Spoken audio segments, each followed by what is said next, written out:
Hello everyone, welcome to విత్రి creatives. నేను ఈరోజు మీకు వెల్లుల్లి ఆలూ ఫ్రై ఎలా చేసుకోవాలో చూపిస్తాను. దానికోసం ఫస్ట్ ఒక ప్యాన్లో ఆయిల్ వేసుకొని జీలకర్ర, ఆవాలు, మినపప్పు, శనగపప్పు, వెల్లుల్లి అండ్ కరివేపాకు వేసుకొని మంచిగా రోస్ట్ చేసుకోండి.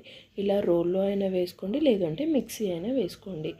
దీంట్లోనే కొంచెం ఉప్పు, కారం, పసుపు వేసి మరీ పేస్ట్ లాగా కాకుండా ఇప్పుడు చూపిస్తున్న కన్సిస్టెన్సీలో దంచుకోండి.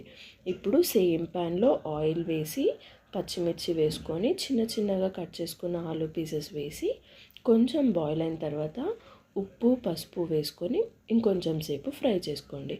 దీనిలో మనం ముందుగా చేసుకున్న వెల్లుల్లి పేస్ట్ వేసుకొని ఒక్కసారి మిక్స్ చేసుకొని కొంచెం బ్రౌన్ కలర్కి చేంజ్ అయిన తర్వాత వేడి వేడి రైస్లో గీ వేసుకొని తినండి, చాలా టేస్టీ ఉంటుంది. ఈ రెసిపీ మీరు కూడా ట్రై చేసి మీకు ఎలా వచ్చిందో నా కమెంట్ బాక్స్లో పింక్ చేయండి.